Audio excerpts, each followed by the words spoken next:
Hey guys, what's going on? It's Jake here, and welcome to a little E3 and other gaming news rant that I would like to go on. I've never really done one of these things before, and I was watching E3 earlier today with my dad, and there were some things that really kind of bothered me, I suppose. The first thing that I'm going to go over here, I have a little list on my left screen that I'm going to go over. Elder Scrolls Online is on the top. I know there's more info. I'm too lazy to go look it up because here is what I think for at least now. Hopefully it does not turn out like a World of Warcraft game. With World of Warcraft, when you first start it, it's great. It's all new, you got all these cool quests to go on, you got all these new monsters and gear and people to meet and things to do and new spells to unlock and new classes and areas to explore. And it's a really cool thing. But then after a while, the gameplay kind of gets a little repetitive. When you're just going over here and you're killing 5 of these and you're getting 10 of these charms or whatever, and you turn it in and what do you get? You get a new sword and some experience points. I mean, yeah, it's kind of rewarding, I suppose, if you look at it. But after a while, it just kind of gets boring. That's why I can't play for long times on World of Warcraft. At least when I used to play. I don't play anymore. But when I used to play, I had a great time.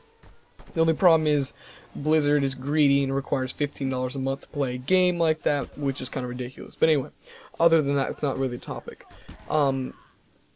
What World of Warcraft did is they kind of set the bar for massive multiplayer RPGs. RuneScape, however, came in with a close second because they had a little different style of gameplay. It wasn't that actiony. You click on someone and then you attack. That'd be basically it. And of course, you have your potions and stuff, but... And then, so those are two totally different fighting styles and gameplay mechanics. But, and then, what the new Star Wars, The Old Republic, that one came out. Everyone was so psyched about it, blah, blah, blah, it's gonna be great. And I played it too over at my friend's house, and it's not that great. I don't want to be too exaggerative, is that even a word? Can someone go look that up, please? Exaggerative? I don't want to exaggerate too much, but it basically is like you took World of Warcraft and you just reskinned the interface and the character models and added in space combat.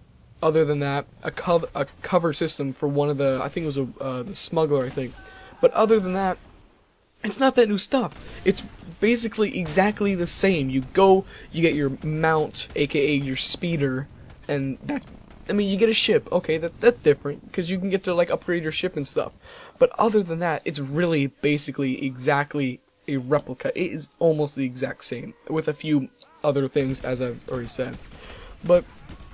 And then, you got this new game. I forgot what the new game was. It was almost like a Fable and World of Warcraft mix. It's very fantasy-like. And that involved actual skill, where you have to, where if you can be a god player. Like with World of Warcraft, it's really difficult to not get hit.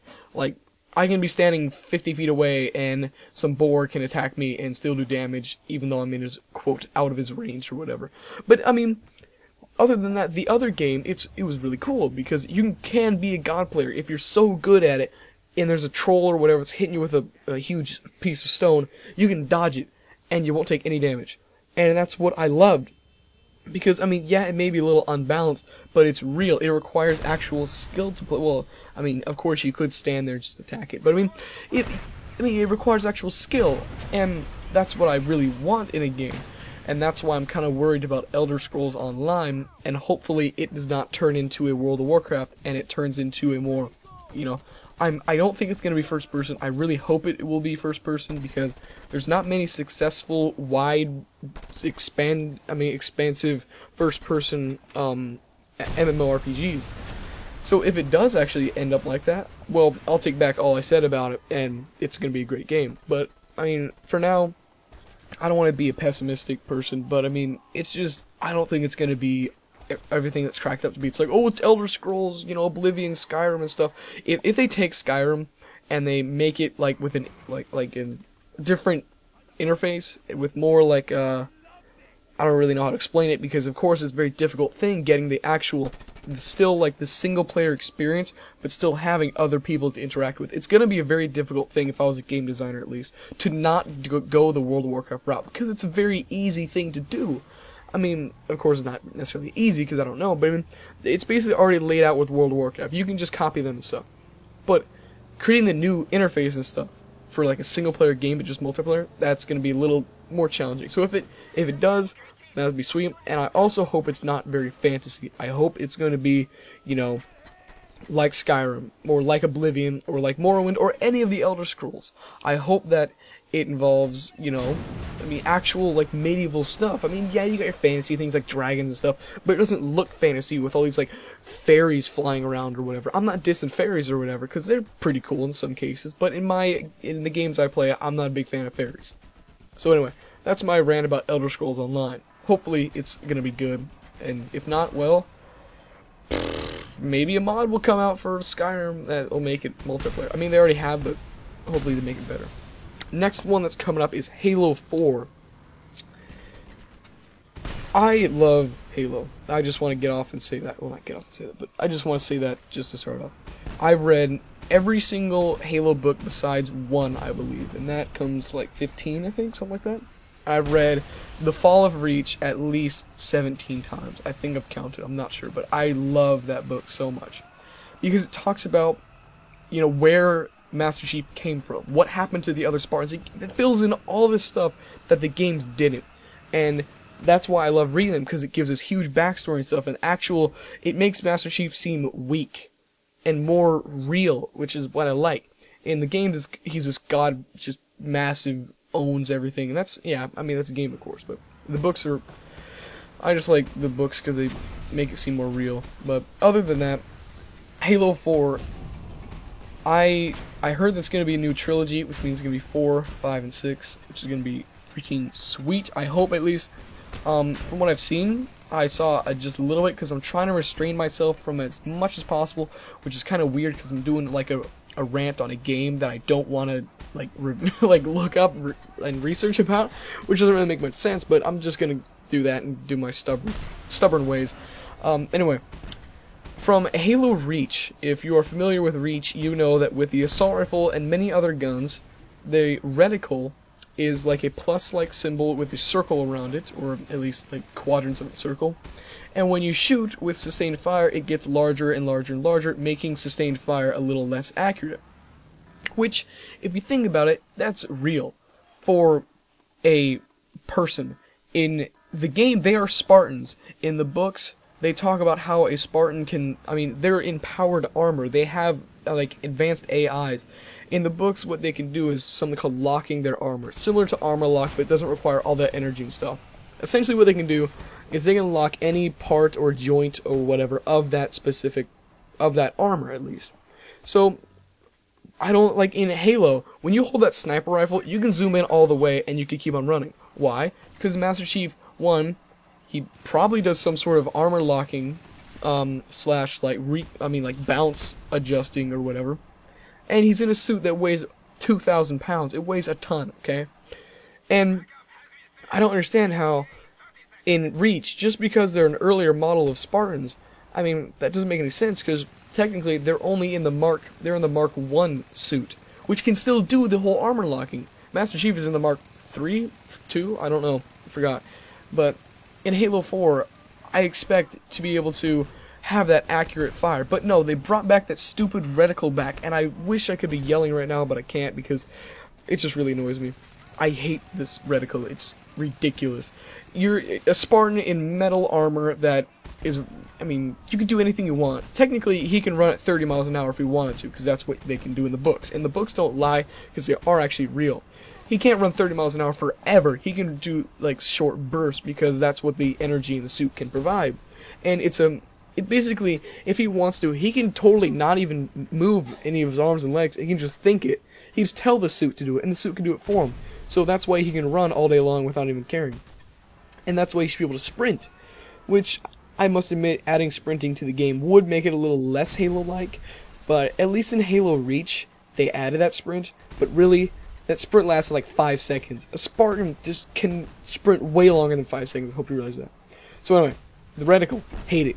Don't like it at all. They need to bring back the simplistic circle with the little spike things off the side. I don't even know what it's called. Other thing I want to talk about in Halo 4, the Chief's armor. I saw a little screenshot of his armor, and I must say that he looks ridiculous. which I really don't like saying that because I love Halo, I love what they've done with the series and stuff, but it just really annoys me the way he looks. Every single game he's gotten an armor enhancement. Halo 1, it was very plain. Halo 2 was more detailed. Halo 3 was spot on what he should look like. At least in my opinion, he looked perfect. Halo 4, he does not look like Master Chief. He looks like right out of, if you've seen Halo Legends before, it's basically an animated version. It's like animated movies of Halo. And they were good and all if you like anime, because they're a little like extreme and stuff, and they were okay. I watched all of them, and they were pretty good. Other than that, other Spartans were girls. I'm not saying that Spartans aren't girls, because in the books they are, but they were like anime style, and I'm not a big fan of anime style. And it just really annoyed me because he had massive armor. Chief, you don't need massive armor. Where are you even getting it? Just because you go into cryo sleep for 10 years or whatever and you come out doesn't mean they should have tons and tons of armor. He just looks like a mech. What Master Chief is in the books, he started off as a 7-year-old child. I'm not going to go into the whole backstory of it, but he was a 7-year-old child that was kidnapped by a military thing to fight people. Terrorists, basically. And then the Covenant came out of nowhere, and they repurposed him to rape the Covenant, and they worked pretty good. But the thing that annoys me is that he's a person in a suit, not a suit with a person inside of it. It's built around him. That suit in Halo 4 looks like it would just open up and he would step inside and it would close around him forever. It looked like a mech, basically. And I'm not dissing mechs or anything, because I remember I used to play one game with a mech. It was awesome. But Halo is not mech. It should not have a human inside of that suit like that. It just should not. It looks ridiculous. That's basically what I want to get across, is that it looks ridiculous. It needs to be scaled down a lot. It needs to be simplified. And he's a person. He has a life. He has a backstory. He has a family. Well, at least had a family. I'm not sure what happened now. But he is a person with a personality. He's not just a soldier. Read the books. You'll understand. I don't want to sound like some soft, he's a person, blah, blah, blah. But yeah, he's a person in a suit, not a suit with a person inside of it. Moving on to Crysis 3. Crysis 3, I must say that it makes me want to donate my organs so I can get money enough to get a new graphics card and processor to be able to run it. Of course, I'm not going to do that because I'm not that stupid. Well, I'm not saying stupid, but I'm not going to do that, obviously. But Crysis 3, it looks beautiful. The graphics, it would melt my graphics card if I ran. It would just destroy it. My eyes would be melting. My computer would just start crying tears from water that came from nowhere. That's what would happen if I tried to run Crysis 3. Bottom line, it looks awesome. I saw it has a crossbow and with a lot of different utilities. Like I said, I'm really uneducated on Crysis 3 and all these other games, but I just want to give a quick little thing about it, so don't be like, oh, you're a noob reviewing blah, blah, blah. If I want to do a full-on scale review, I would have, but this is just a short, well, not short because it's over 13 minutes, but it's like a little, rant. Moving on from Crysis 3 and how they use the skyscrapers to look like like mountains and stuff, which is a brilliant idea, must admit. Dead Space 3 now. No, I'm not talking about that for Dead Space 3. This is now Dead Space 3. But Dead Space 3. Lots of Dead Space. I have absolutely no idea why you would make a Dead Space 3. Now let me tell you, it's been a long time since I beat Dead Space 2. I'm planning on beating it soon because I got on PC, but it'll come one day. I love Dead Space. I must admit, it's a wonderful, wonderful series, awesome storyline. But at the end of Dead Space 1, it felt really complete at the end of number 1. And then you came back at number 2, and I'm like, okay, I'll go again, and played it, watched a Let's Play, and then at the end of that, I was like, I feel everything there was tied up and perfect. I don't know any other storyline or anything that you'd want to fix. Then all of a sudden, they're announcing Dead Space 3. I'm all for Dead Space 3. I love new games. I'm not saying that they shouldn't make it. I'm saying that I have no idea why they're making it. Maybe I need to go back and play Dead Space 2 or something and see how it ended and relive the storyline again, because I don't remember what happened. I mean, I remember how it ended, but I thought it ended pretty complete, and I was pretty satisfied of how it came out, and I don't really think they need Dead Space 3. But I'm all for them making it. Go ahead, make it. Just don't make it crappy and have it end up like Mass Effect 3. Speaking of Mass Effect 3, Spoiler alert right now. If you do not want to know about the ending of Mass Effect 3, I suggest you stop watching right now. Comment saying, I haven't beaten Mass Effect 3, I like your video, blah blah blah. That's it. But anyway, spoiler alert, if you don't want to know Mass Effect 3, please stop watching the video right now. Okay, so now that we've got all the people that don't want to listen to it, Mass Effect 3. I've had Mass Effect. I played when did Mass Effect 1 came out? Like 2007? 5 years ago. I was 10 when that game came out, and I was not a big fan of it. Then I started playing it after I saw my dad playing it. I loved it instantly. So the space travel, the whole sci-fi, the whole aliens and stuff, I loved it. I was into it and stuff. I played on the Xbox. It was wonderful. And then Mass Effect 2 came out, and I was like, yes! Played it. Amazing game also. And for me, BioWare did a really, really good job with it. I love the Mass Effect 3s. Mass Effect 3s? What? Hold on a second. Sorry for that. But Mass Effect 1 and 2, they were wonderful, wonderful games. The storyline was awesome. They had tons of action. They had tons of, everything I loved. Except for Mass Effect. In Mass Effect 1, you could land on nearly any planet you wanted to and drive around in a Mako. Kill some pirates, find some resources. That was pretty cool. Customize your guns, customize your armor. That was sweet. Then Mass Effect 2 came around. I felt Mass Effect 2 was very, very limited in what it offered in terms of, like, extra things to do. With Mass Effect 1, you could spend hours going to, not hours, but probably about 2 hours going to every single planet and just exploring it. And 2 hours, that may not seem much, but if you spread that out between missions and stuff, that ends up being a really, really good and long experience. Mass Effect 2, however, severely lacked that experience for me. Actually, I'm pretty sure for everyone, because they didn't have that. With planets that you could land on, they either A, had a quest attached to it, B, had some type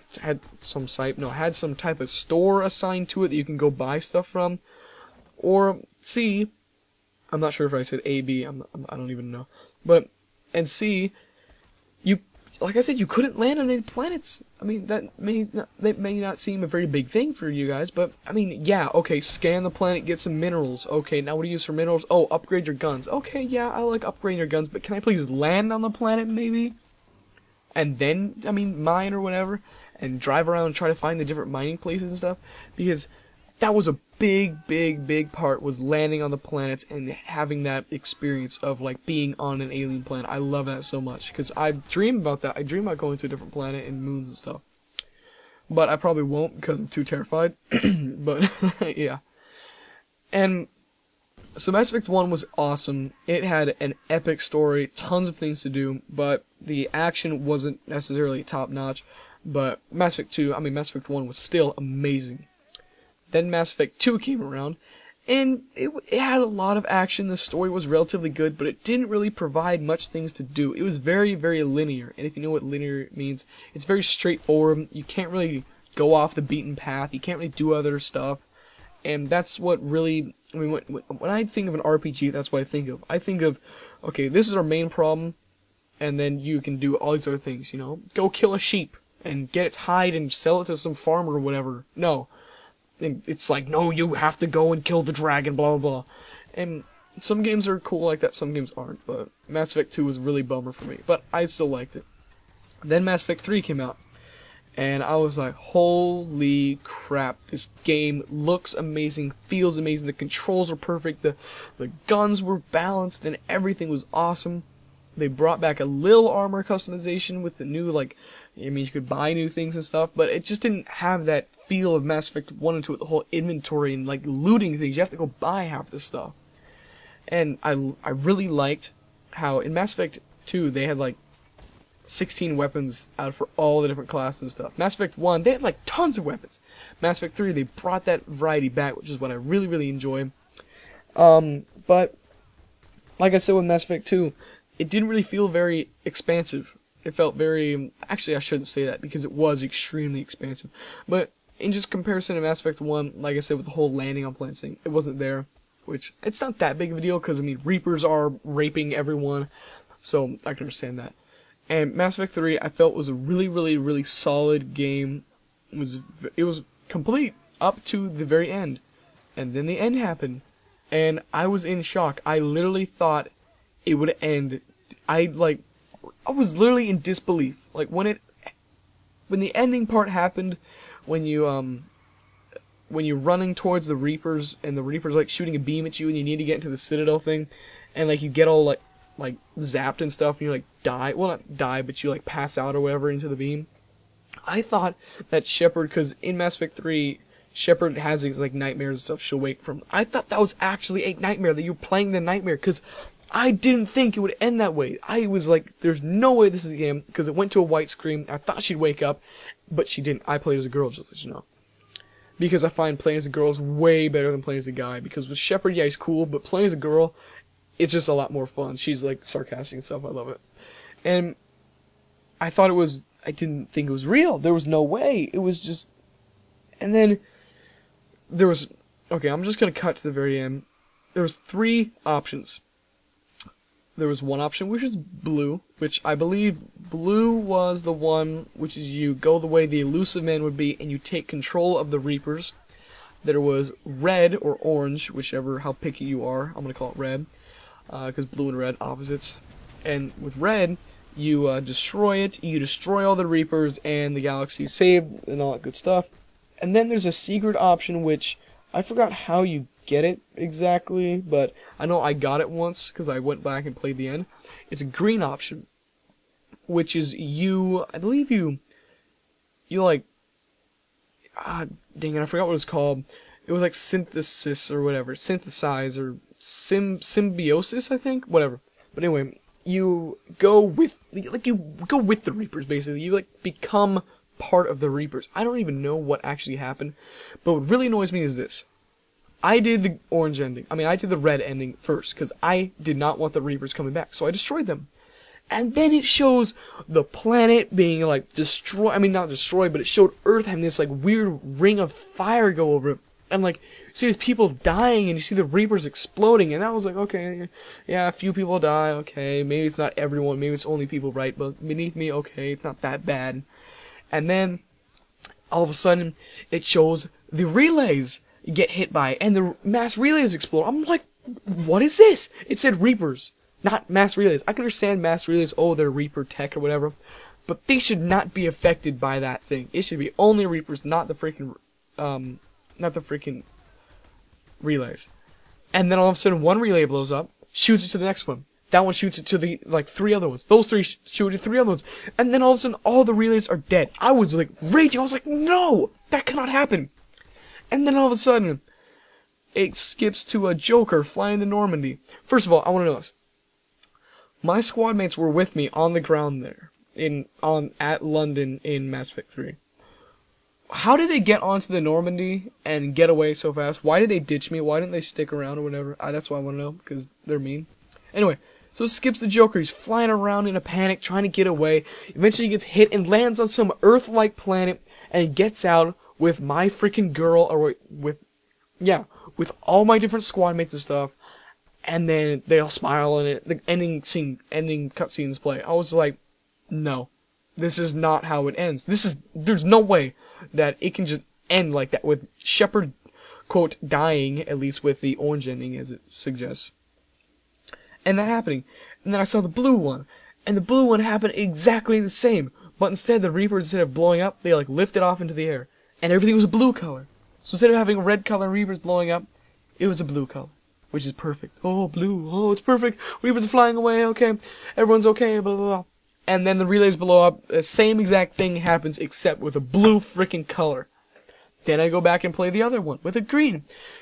Exactly the same thing happens, but the Reapers do a different thing. Except with a green color. The relays still blow up. Everything exactly the same happens. So, I don't understand. In Mass Effect 1, me saving Rex, saving Ashley, doing all these things through Mass Effect 2, recruiting all these people in Mass Effect 3. Going out, finding the Prothean, saving the ambassador, the Volus ambassador, where are the Batarians? Saving the Quarians and stuff. All that happened. They said, oh, you did this and this, and they just put it into one massive cutscene at the beginning of the beginning of the end. That's what I'm going to say, because there was a beginning cutscene.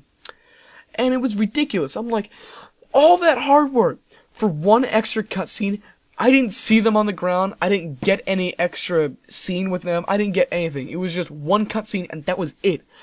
I expected, like, the Krogans to, like, march in with their army, just destroy everything. And then, like, the Volus, because they're famous for their bombing fleets.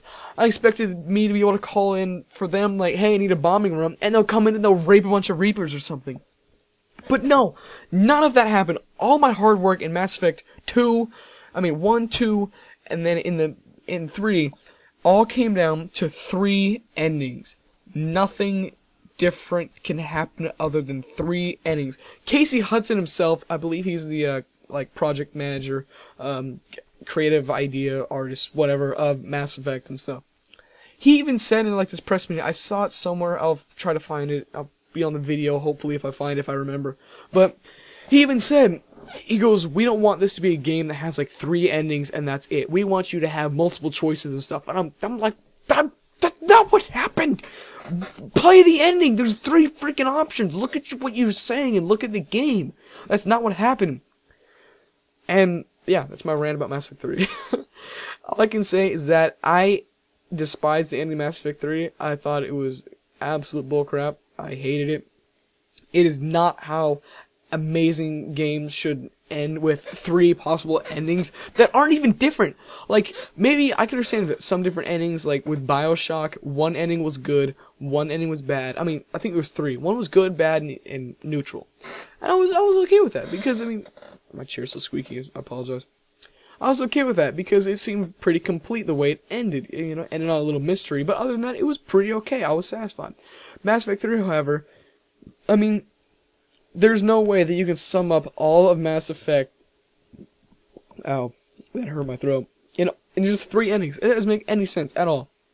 Especially that 2 of the 3, Shepard dies, and the 3rd one, you don't even know if she lives. In the green one, it shows her/him taking 1 final breath, and that's basically the only extra scene that you have in the green one compared to the blue and red, or blue and orange or whatever. So, squeaky chair, that's all I can say. Maybe I'd be okay if they had 1 where, like, maybe Shepard dies, 1 she's, like, captured by the Reapers or something, and then another she lives on and destroys the Reapers, and everything's okay. That'd still be kinda iffy, because it's only 3, but it'd be okay. It wouldn't be, like, well played, that's a magnificent ending to an awesome game. It would just be okay. But I don't understand how you can sum up that amazing game in 3 different endings. It was ridiculous in my opinion. And to sum this all up, I want to say something about Borderlands 2. I don't really know anything about it, just kind of like Dead Space 3. All I know is that I really, really enjoyed Borderlands 1. I love how they incorporate the multiplayer into it with the different characters and different abilities and stuff, and like the skill tree, while still retaining that first-person thing. They retain that first person with the inventory and the talent skill thing, which I really enjoyed. I find that to be really good because you can replay it and always play it a little differently, you know, and I really appreciate that. So hopefully they keep the same thing in Borderlands 2. That's all I can really say on that, other than it looks pretty good. I'm looking forward to it, and that's basically it for this rant. We went over a lot of different stuff. So, yeah, I don't really know anything else that I would like to say, other than that you guys should check out my website at www.jakesmind.webs.com. Go there, sign up, check it out. I have a forum there. You guys can talk to me there, keep in touch, see what's going on in my daily life, see what I'm taking pictures of, see what I'm editing, and all that type of stuff. And like I said, you can talk to me, ask me questions and stuff. I'd really enjoy that. I suppose you could do it on YouTube, but I kind of want to build a community there on my forum and website. So go there, sign up, do me a favor, and thanks. So, I really like to thank you guys for watching, and that basically sums up my E3/other game rant. So, thank you guys for watching, and I'll talk to you guys later. Bye-bye.